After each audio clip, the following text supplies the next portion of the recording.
Hello, everyone. This is horror author James Hershey Jr. from the Staring into the Abyss radio show.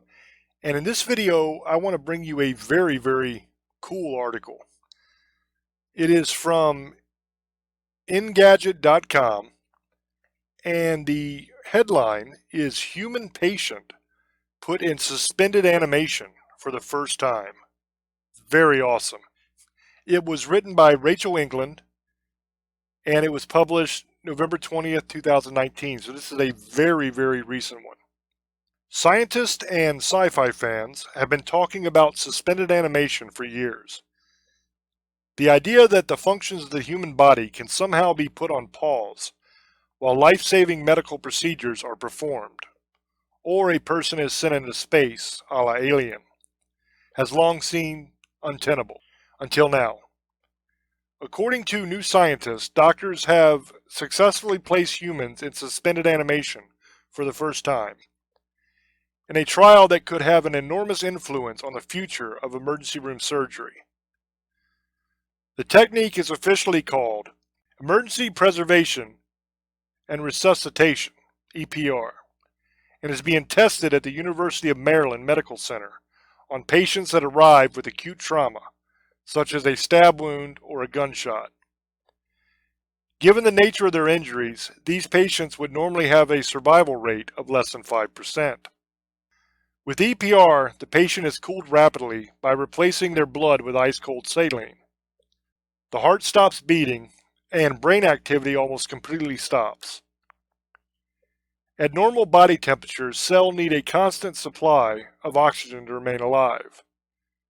But the cold temperature slows or stops the chemical reactions in cells, which need less oxygen as a result. The human brain can survive for around 5 minutes without oxygen before damage occurs. But through EPR, a surgical team has 2 hours to work on the patient's injuries before they're warmed up and their heart is restarted. According to Samuel Tischerman, part of the team at the Baltimore facility, full results of the trial are expected to be announced by the end of 2020. There are still factors to work through.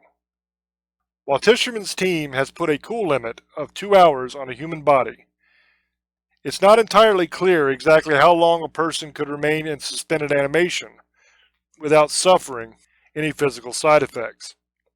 Nonetheless, Tischerman says the team is learning a lot as it moves forward with the trial. I want to make clear that we're not trying to send people off to Saturn, he said. We're trying to buy ourselves more time to save lives. And that is the end of the article. This is a super cool one because, one, it's going to help a lot of people, and a lot of people that would have ordinarily died have a much better chance of survival, which is awesome.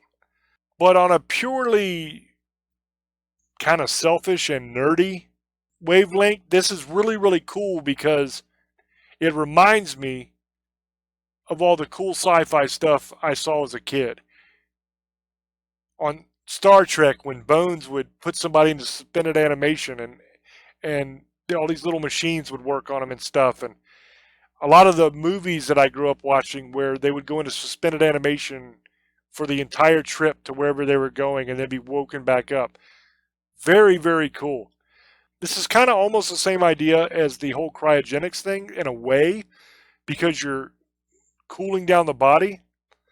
But the problem with cryogenics, and why the majority of these people that have been frozen will most likely never wake up again, is because when you freeze a body solid like that, bringing it back is almost impossible because our cells have water in them. And I don't know if you've ever seen what ice looks like under a microscope, but when you freeze water and it becomes ice, it looks like some kind of crazy, almost like a mace, like a medieval mace or something like that. There's all these sharp and spiky protrusions coming out in all directions. And the problem is that that will most likely puncture the cell membrane. So when you warm the body back up from being frozen solid like that, you got a big problem because you got cellular collapse, and it's not going to be pretty. So that's one hurdle they're going to have to try to overcome if they ever want to bring back any of these people that are frozen. Now the solution here with suspended animation seems to be that you cool the body temperature, but you don't actually freeze it. So you don't have any of the water in the body turning to ice. You just drop the temperature down to keep them in suspended animation. Now it says here you got a 2-hour window.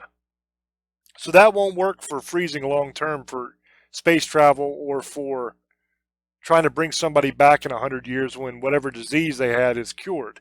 But I'm sure that there's going to be a way to extend that 2-hour window as time goes on, as we learn more about the process and new innovations come up. So we might be on the road here to achieving what cryogenics set out to achieve through this process, which is very, very exciting. So let me know down in the comments what you guys think of this article, what you think of this whole idea of being able to put people in suspended animation. And do you think that it will ever progress to the point where we can be put in suspended animation for pretty much as long as we want to be put into it for? So if you want to take a trip to Mars or to outside of our solar system or something, and you don't have to worry about dying because you can be put in suspended animation and wake up when you get there. Do you think we'll ever reach that point? Let me know down in the comments what you think. And as always, thank you so much for all the support. If you have not subscribed to the channel yet, please do so. There's a whole lot of cool content on this channel. We have a bunch of news articles like this and different videos that I've done. We have my radio show, Staring into the Abyss, where we talk about everything from demons to ghosts to monsters to cryptids to history to all kinds of cool stuff. And we also have my TV show, Tales from the Abyss, where we go out with either the West Coast team in California or the East Coast team here in Virginia. And we go and we work cases where we help families with paranormal things that are happening to them. If they have a demon attacking the family or ghosts or whatever. So that's all on the channel as well. So please hit the subscribe button, and thanks again for watching. Until I speak to you again, love many, trust few, and do harm to none. God loves you, and so do I. Bye-bye.